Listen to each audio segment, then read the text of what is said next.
beautiful flowers, welcome back to my channel. Dr. April here with another video helping you improve your mental health, your wellness, and your self-care. So if you are new here, girl, I love to talk about the workplace and workplace issues, all right? So being dependable at work should not mean being depleted, okay?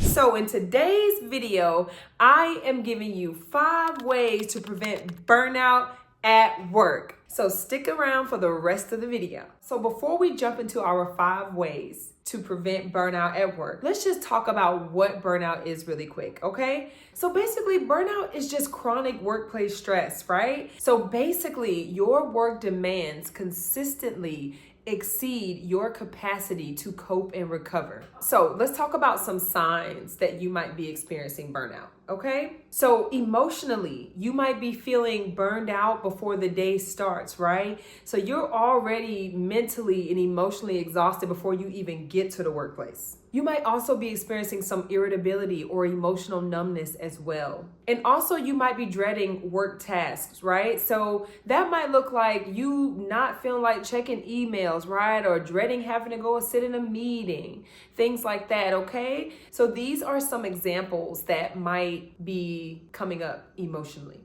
okay? So mentally, you might be experiencing brain fog. For example, you get into the job and you're supposed to be putting your lunch in the refrigerator, girl, but you don't put your coffee in the refrigerator on accident, right? So things are a little foggy up here, right? And so that can inhibit your ability to focus, right? To concentrate, to feel productive and get things done, okay? So brain fog is a physical symptom that you might experience as a result of burnout. And then you might also be experiencing some low motivation, right? And so you might, just not feel like doing certain work tasks, or you keep putting things off, right, until you feel like you have the energy to get things done. And on top of that, you might be feeling behind, right? And maybe no matter how hard you work, no matter how many tasks you actually check off that to-do list, right, you might still feel ineffective, right, that you're not getting anywhere. Okay, now let's talk about some of the physical signs that you might be experiencing burnout. So for starters, you might be experiencing just chronic fatigue, right? Being physically exhausted in your body. Maybe you don't feel up to going to the gym. Maybe you're sleeping a lot longer in the mornings, right? And getting up at the last minute, right? So really just thinking about your body and how drained it might feel. And then you also might be experiencing some headaches, right? If you're under a lot of stress because of the burnout, a lot of anxiety, then you might be experiencing some headaches. You might feel tension in your body, right? So you might be tight. And so another thing that could be happening physically for you is that you might be having trouble sleeping as well. And so if you're having trouble winding down at night, not really being able to fall asleep quickly, that can also be a sign that you are experiencing some burnout physically. And lastly, what I want to cover here really quick is just some of the workplace behaviors that you might be experiencing as a result of burnout, okay? So I don't know if you've heard of like quiet quitting, but you're basically giving that quiet quitting energy, right? Like you're really quiet. You might seem a little standoffish.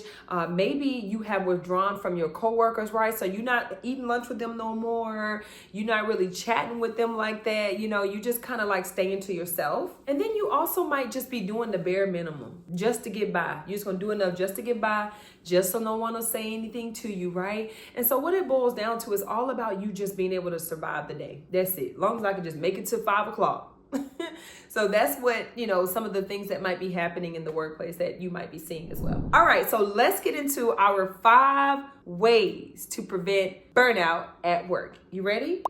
Okay. First of all, if anything I'm saying is resonating with you, make sure you go ahead and you hit that like button, okay? All right, moving on. So number 1, take protected mini breaks. Okay, this is all about you making sure that you are incorporating breaks throughout your day. Okay, so it's not about you going to practice self-care when you get home, sis. It's about you doing things right there in the workplace to kind of help you get through your day with ease, right? Okay, and the purpose of these mini breaks is to really just do some nervous system resets, right? It's all about emotional regulation, okay? Let's say you just got out of a really stressful meeting and it didn't go the way that you thought it was gonna go. you left with a lot of unanswered questions and you just kind of feel like your blood pressure going up a little bit. What you might want to do is go get some fresh air, right? Go take a little walk outside, maybe a 5-10 minute walk outside, right? Get that fresh air. Another thing you might do is some deep breathing, right? Do some deep breathing at your desk, girl. Put you on some soaking worship music. I love me some William Augusto. Put you on some William Augusto, girl, and do some deep breathing. You can also do some light stretching in your office, especially if you sit down all day. So that's another idea. And this is another one. This is another one that's really important. Girl, not only do I want you to take your lunch break, right? I want you to find somewhere beside your desk to eat your lunch. Yes, ma'am. So maybe it's a day where you don't feel like eating lunch with your coworkers necessarily. But girl, find you a hiding spot. If y'all got a break room, well, your coworkers might be in the break room. Anyway, maybe you go to your car, girl. Okay, go to your car and eat your lunch break, or find a bench outside and go eat lunch, right? But it's about you getting away from the desk, getting away from the computer. I must admit, I gotta do better with that, because girl, I sure will eat my lunch right there in front of the computer. But at least what I will try to do is put on something that's not work related, like watch a quick YouTube video or something like that. So basically nothing work related if I'm going to sit at my desk, okay? Number 2, stop overextending your role. I am talking to my sisters who want to be the go-to person for everything. I am talking to my sisters who do not know how to say no in the workplace. Okay, I am talking to my sisters who continually take on more work unnecessarily. And oftentimes, sis, that extra work you're doing is unpaid, right? And so this is just about you understanding your roles and your responsibilities and your job duties in the workplace, right? And not allowing your role to bleed over into someone else's role, right? Not allowing your coworker to just walk in your office and say, hey, can you do this today? When you already had other stuff that you were supposed to be working on that you're supposed to be doing, okay? So being dependable doesn't mean you always have to be the go-to person. So this really boils down to you being able to do your job and your job only. Okay? It's about you being able to wait until the next business day to respond to an email. If an email comes to your phone after work hours, no ma'am, you can respond tomorrow. You are off. You don't get paid to work after hours, okay? They're not paying you overtime. And so another thing, I want to say this real quick. Just be mindful of saying no when it is necessary, okay? And I know sometimes you're like, well, what am I going to say? I don't want to think that I'm not helpful. I'm not a part of the team and all these things. It's not about that. It's about you being able to communicate like, hey, I can't do this right now, right? And so maybe an assertive way to say you can't do it right now is, you know what? Thank you for bringing this to my attention, but I just don't have the capacity to do this right now. Yeah. Let's say your boss comes in or your supervisor and they're like, hey, can you stay after to help me log such and such and such today? But you already had plans. Maybe you had plans for self-care, or it was your turn to take your kid to the soccer practice, right? So you could just say, you know what? Oh, I really wish I could stay, but I just can't stay today. I have some other obligations after work, right? So you affirm them asking you to stay, for asking for your help, and then you say, you know what? I can't do it in an assertive manner, right? Okay, so be thinking about that. Like, it's okay for you to assert yourself and say no. All right, let's move on. Number 3, create emotional boundaries at work. This is so important. Oftentimes, a lot of us work in what I would call toxic or hostile work environments, right? And so oftentimes there's an unlimited supply of drama, honey. And you really don't have the emotional capacity to listen to every single person's problem every single day, okay? So what the creating boundaries at work is going to take is basically you being able to stay away and run really fast from the messy conversations, right? Also, you want to avoid those trauma dumps. You know how when you come into work, girl, you just getting your coffee, you about to go sit down at your desk, and then somebody comes and say, girl, let me tell you what happened this weekend. Do you have the capacity to hear that right there and in that moment? Is listening to that conversation going to set you back 30 to 45 minutes on what you need to do for the day? Or are you going to have some guilt because you sat there and listened to this person, and now you got to work a little later because you wasted time? Okay, so another thing, y'all know that gossiping is one of the things that the Lord detests. The Lord hates gossiping. don't even put yourself in situations to even hear it. And I know sometimes, you might be, in the little work lounge or in the break room and they, people whispering, talking and whatnot.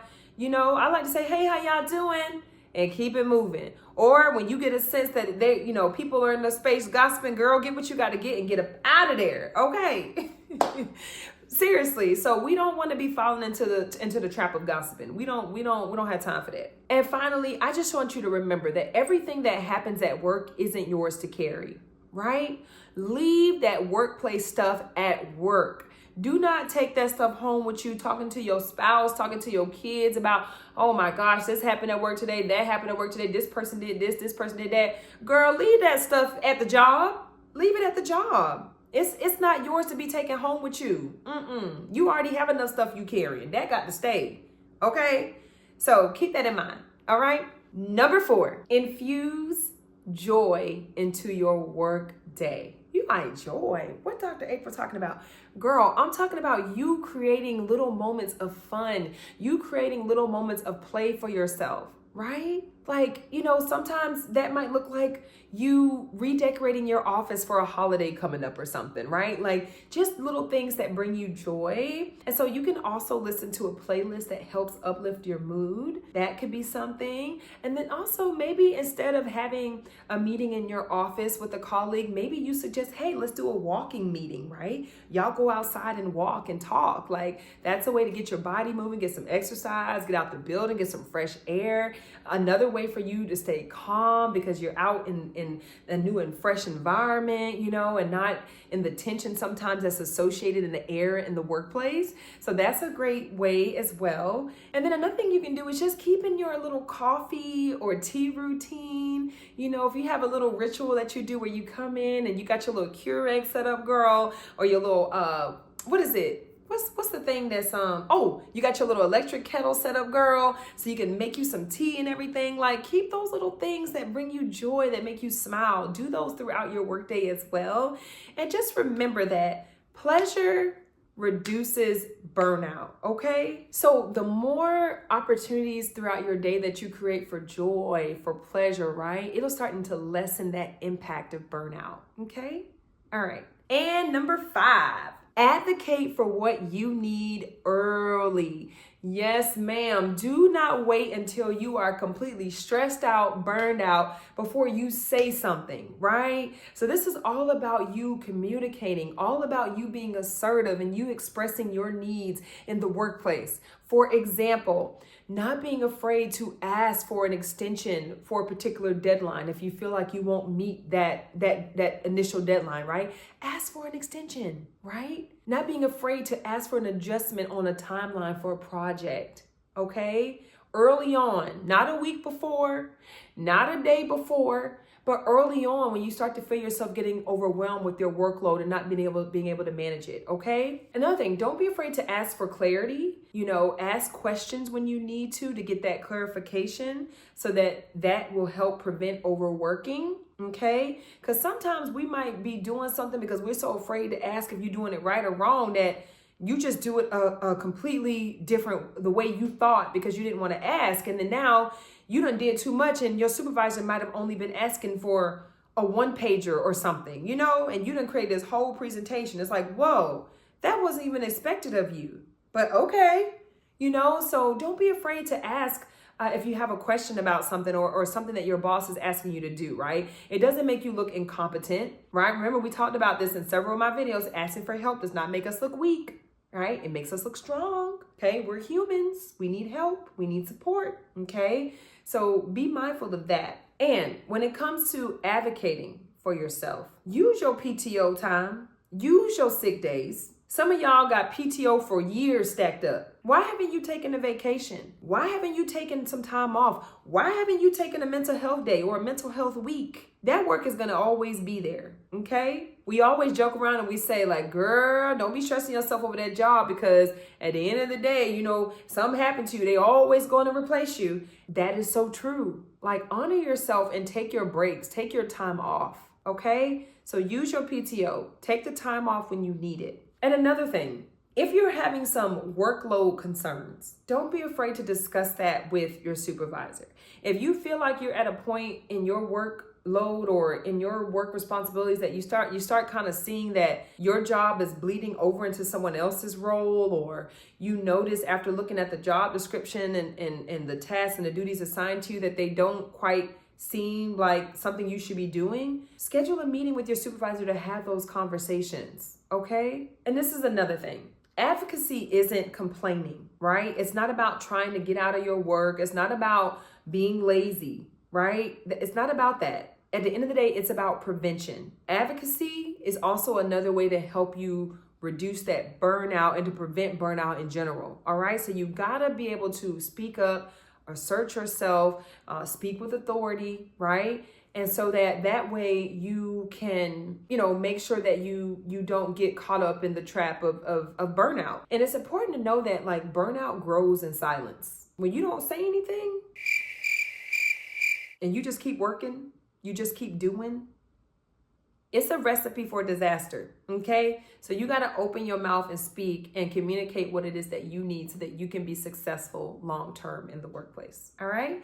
Okay, so let's do a quick recap. I told you that the 5 ways to reduce burnout at work. Number 1, take protected mini breaks. Number 2, stop overextending your role. Number 3, create emotional boundaries at work. Number 4, infuse joy into your workday. And number 5, advocate for what you need early, okay? So those are ways that you're gonna help prevent burnout in the workplace. Now, before you leave this video, sis, you know I cannot let you go, girl, without some spiritual insight. Let's get into this Bible. Okay, so I got a scripture for today, y'all. Y'all love my pink Bible. So remember, you can get my Bible and other resources in the description box. Okay, if what I've said so far is resonating with you, sis, go ahead and hit that like button as well. Don't be shy now. Hit that like button. And if you are not subscribed, sis, go ahead and hit that subscribe button and that notification bell so that you get an update every time I post a video here. All right, so our scripture today, y'all, is coming from Matthew chapter 11, verse 28. Y'all know this scripture too. Okay. Now, before I read this scripture, I want y'all to know that this is Jesus speaking. Okay. So this is coming from Jesus himself. All right. It says, then Jesus said, come to me, all of you who are weary and carry heavy burdens, and I will give you rest. Ooh. This is Jesus speaking. Now, I want y'all to meditate on that real quick. Let it marinate in your spirit, get it deep down, so we can really talk about what this means. What is Jesus trying to say here? As I reflect on this scripture, what I thought about is how rest is sacred, right? Rest is sacred, girl. And not only is rest sacred, but rest is necessary. Rest is what equates to productivity. Okay, you cannot keep going, doing without resting. When I reflect back on Jesus's life, from scripture and also from watching The Chosen. If y'all haven't watched The Chosen, I don't know what y'all need to be watching The Chosen. It's so good. Anyway, when you think about Jesus's life, like every time that he would go out and work, whether he was healing the sick or performing his different miracles, like he would always go seek the Father. He went to pray. He went to rest. He went to be alone. Girl, while the disciples want to stay up all night talking and chatting and stuff, girl, Jesus would go lay down. He was like, I'll see y'all in the morning. Good night. Jesus had boundaries. He did. And he was not playing about his rest. So he does not want us playing about our rest. Okay, sis, you got to rest. Rest is also going to be a way that you can reduce that burnout for sure. And I want to leave you with this too. Rest is about restoration. When we rest, we restore, we rejuvenate our energy, right? We come alive again, girl. Our bags aren't as heavy. Like everything, like you have to rest. And I'm not just talking about sleeping. It also has to do with you just taking breaks. You pouring into yourself. You doing some self-care, girl. You implementing some of the strategies I just told you about, right, in the workplace to kind of help you prevent that burnout, to reduce that stress, to reduce that anxiety. So those are all the things that you want to try so that you can help minimize burnout at work, so that you can help prevent burnout at work, okay? All right, thank you so much for tuning in to this video. I pray that you find at least one strategy that you can take away today that you can start implementing right away, okay? All right, so until next time, take care of yourself. Bye.